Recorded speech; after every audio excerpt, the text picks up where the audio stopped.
नाटक के तत्व भाग 1। भरत मुनि ने नाटक के तत्वों के नाम से विवेचन नहीं किया।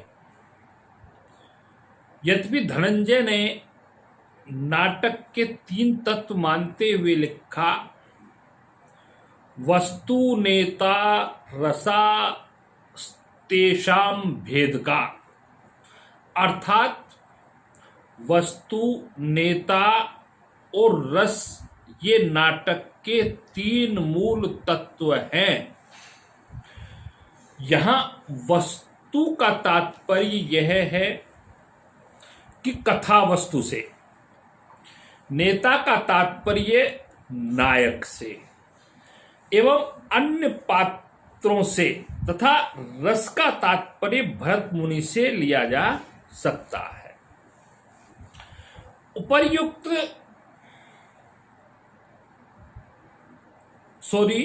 रस का तात्पर्य रसानुभूति से लिया जा सकता है, भरत मुनि से नहीं। उपर्युक्त विवेचन के आधार पर यह कहा जा सकता है कि भारतीय आचार्यों ने मूलतः नाटक के 5 तत्व माने: वस्तु, पात्र, रस, अभिनय, वृत्ति। जबकि पाश्चात्य समीक्षकों ने 6 तत्व स्वीकार किए: वस्तु, पात्र, कथोपकथन, देशकाल, शैली और उद्देश्य। यहां हम नाटक के इन्हीं मूल तत्वों पर प्रकाश डालेंगे। वस्तु तत्व। नाटक की वस्तु को कथा वस्तु या प्लॉट भी कहा जा सकता है। कथा वस्तु 2 प्रकार की होती है: आधिकारिक कथा वस्तु और प्रासंगिक कथा वस्तु।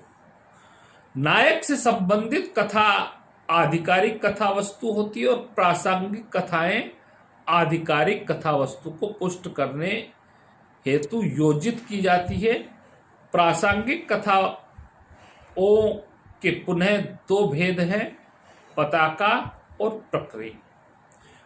पताका दूर तक चलने वाली प्रासंगिक कथा वस्तु है, जबकि प्रकृति छोटी होती है। उदाहरण के लिए रामचरितमानस में राम की कथा आधिकारिक कथा है, किंतु सुग्रीव है, विभीषण है आदि की कथाएं प्रासंगिक कथाएं। शबरी की कथा को प्रकृति कथा कहा जा सकता है। कथा वस्तु प्रख्यात, उत्पाद्य या निमित्त 3 प्रकार की होती है। प्रख्यात कथानक अधिक लोकप्रिय होते हैं, जो इतिहास पुराण पर आधारित होते हैं। उत्पाद्य कथानक पूर्णतः काल्पनिक होते हैं, जबकि मिश्रित कथानक में कुछ अंश ऐतिहासिक होता है और शेष काल्पनिक। कथा वस्तु के विकास को 5 भागों में बांटा गया है। कार्यावस्थाएं जिसे हम कहते हैं, उसी आधार पर कथा वस्तु को 5 भागों में बांटा: प्रारंभ, औत्सुक्य, मात्र मारंभ, फल लाल भय और भूयसे। अर्थात कथा वस्तु का वह भाग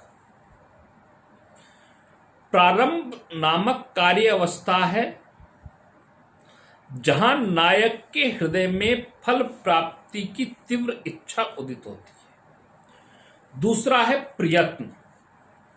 10 मूलक के रचयिता आचार्य धनंजय के अनुसार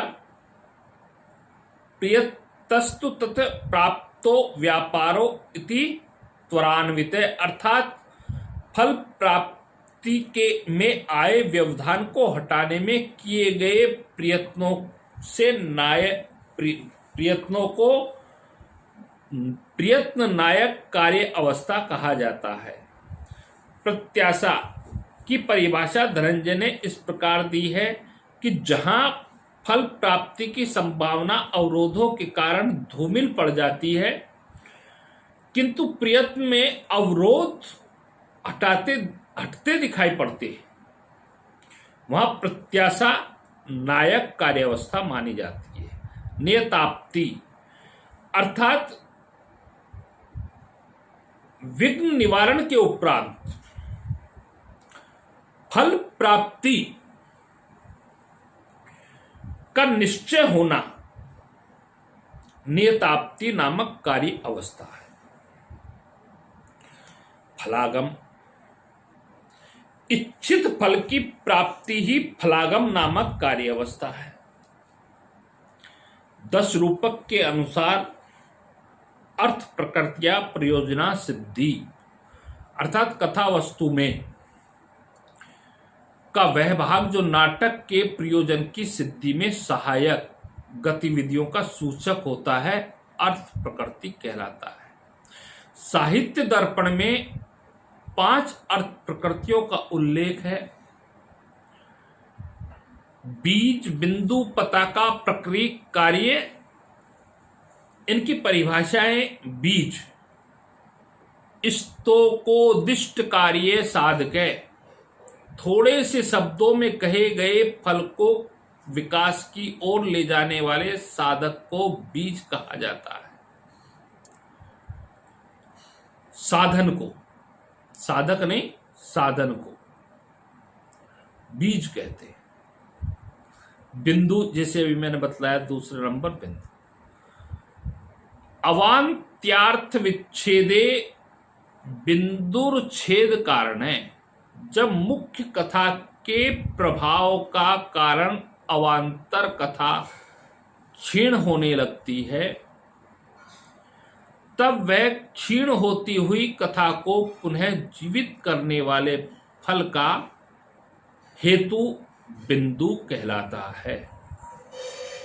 धनिक का मत है कि जैसे तेल की बूंद जल पर फैल जाती है, उसी प्रकार बिंदु भी प्रसारित होता है।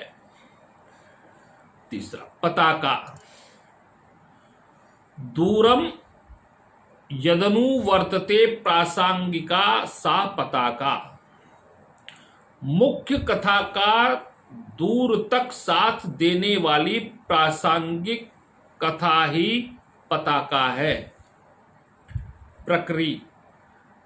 प्रासंगिकम प्रदेशस्यम चरितम प्रक्रिया भवेत, अर्थात प्रक्रिया वह कथा है जो मुख्य कथा में बहुत कम अंश में व्याप्त रहती है। कार्य, जिसकी सिद्धि हेतु संपूर्ण सामग्री उपाय एकत्र किए जाए, वही कार्य है। संधिया।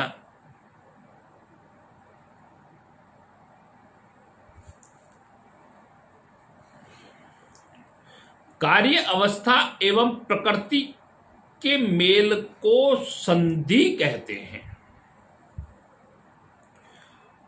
संधियों की परिभाषा देते हुए धनंजय ने कहा है,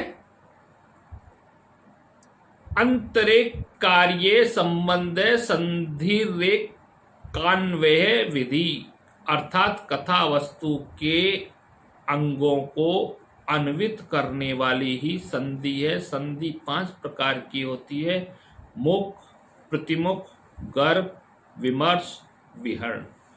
मुख संधि।